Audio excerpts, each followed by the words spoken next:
10 November diperingati sebagai Hari Pahlawan. Tahun 1945, di tanggal ini pernah terjadi sebuah peristiwa besar yang dikenal sebagai Pertempuran Surabaya. Itu merupakan pertempuran pertama setelah Indonesia memproklamirkan kemerdekaan. Penetapan Hari Pahlawan ini diusulkan oleh Soemarsono yang pernah menjadi Ketua Pemuda RI dan salah satu saksi sekaligus pelaku dalam Pertempuran Surabaya. Usulan itu disampaikannya dalam rapat Kongres Pemuda RI tanggal 4 Oktober 1946. Soemarsono menilai perlu untuk mengenang Pertempuran Surabaya karena peristiwa itu memperlihatkan mengenai heroisme masyarakat sipil dalam mempertahankan kemerdekaan. Usulan Soemarsono tersebut kemudian disetujui oleh forum, direstui Presiden Soekarno, dan akhirnya tanggal 10 November 1946 di Yogyakarta yang saat itu menjadi ibu kota RI sementara, untuk kali pertama Hari Pahlawan diperingati dan terus dilakukan hingga saat ini. Namun penetapan 10 November sebagai Hari Pahlawan baru mendapatkan peresmiannya setelah dikeluarkannya Surat Keputusan Presiden atau Kepres nomor 316 tanggal 16 Desember 1959. Mungkin sejak SD di antara kita sudah banyak mendengar cerita tentang peristiwa pertempuran 10 November itu.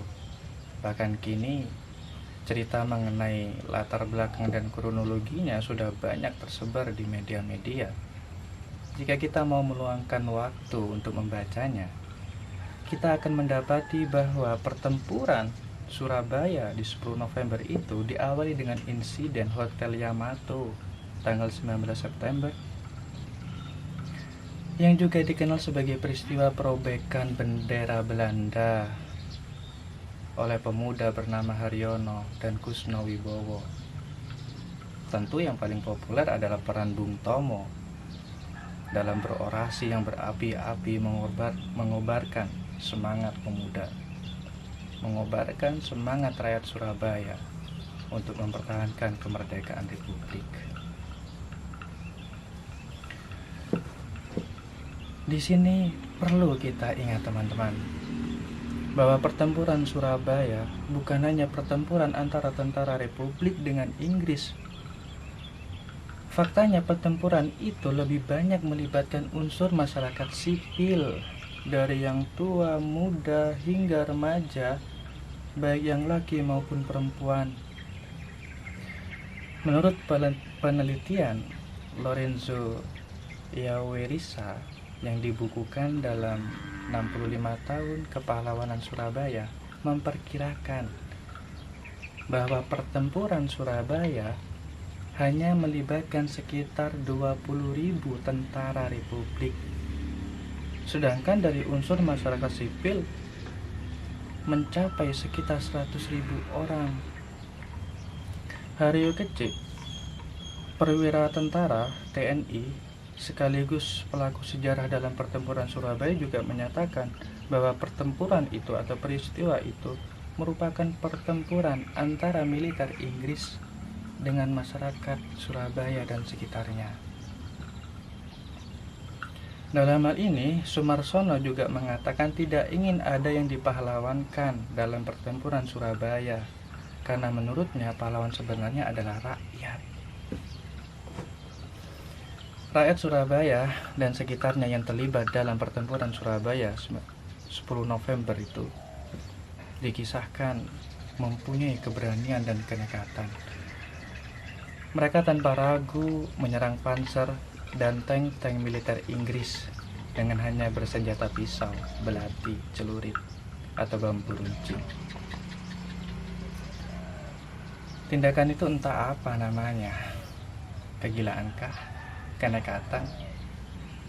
Yang jelas, itu adalah hal yang baru dilihat militer Inggris selama masa Perang Dunia II.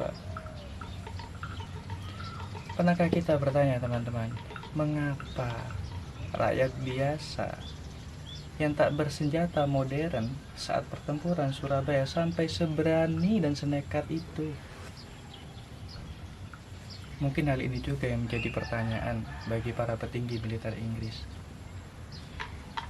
Entah apa jawaban pastinya, tetapi tindakan berani dan kenekatan itu hanya mungkin terjadi karena mereka tidak hanya mendidik diri sendiri, melainkan juga dididik dalam situasi dan kondisi di mana mereka tumbuh berkembang.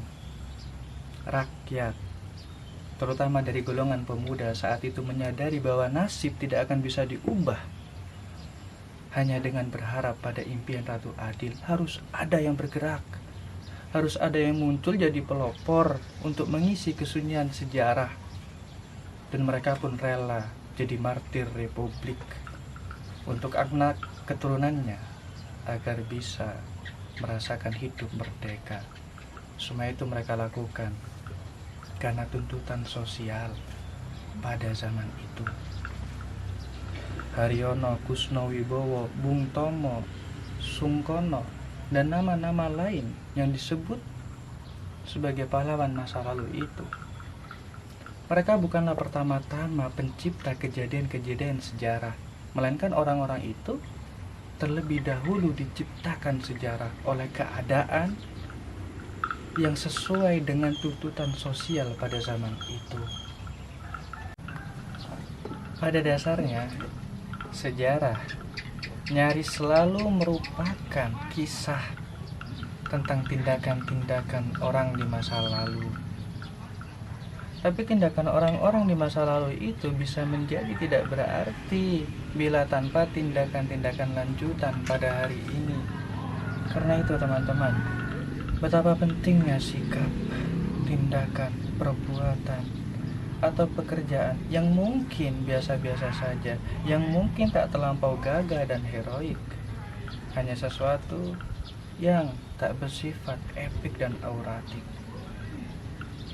Tapi kita butuh jutaan tindakan kepahlawanan yang tak harus bertindak seperti para superhero,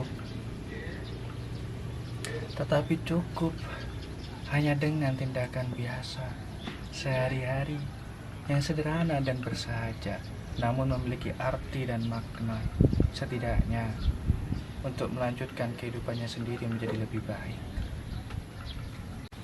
Karena itu, Sanento Yuliman, orang Indonesia pertama yang meraih gelar Doktor Seni Rupa, berkata bahwa bangsa yang besar adalah bangsa yang bisa menghargai orang-orang biasa dan pekerjaan-pekerjaan biasa.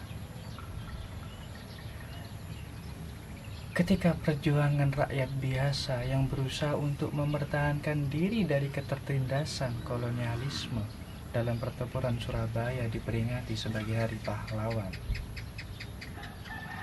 pernahkah kita bertanya, siapakah pahlawan di masa kini? Secara subjektif, pahlawan di masa kini itu adalah setiap kita, para orang tua, pemuda, remaja, hingga anak-anak. Setiap kita adalah pahlawan sejauh kita adalah rakyat yang hari ini mengalami kesulitan-kesulitan hidup dan berada dalam tekanan, namun masih bisa bertahan walau hidup tanpa hak bersuara dan tanpa peluang untuk berbagi. Setiap kita adalah pahlawan sejauh kita adalah manusia yang menghadapi persoalan penindasan yang beranak pinak, hidup dalam krisis kesehatan dan ekonomi, dihajar kanan kiri oleh sekelompok orang yang pro kapital, hidup dalam ancaman penggusuran, perampasan tanah, diskriminasi SARA, hingga harga-harga yang melambung. Namun kita masih bertahan, masih bisa untuk menjadi manusia yang tidak memperbudak dan memperjualbelikan harkat kemanusiaan demi sekrup-sekrup kekuasaan. Setiap kita adalah pahlawan sejauh kita masih menjadi manusia yang militan, dalam prinsip dan aksi, serta siap menghadapi segala resiko terburuk dalam memperjuangkan perubahan sosial. Sekali lagi, setiap kita adalah pahlawan, teman-teman. Sejauh kita masih menjadi manusia yang toleran dan saling menghargai dalam setiap perbedaan.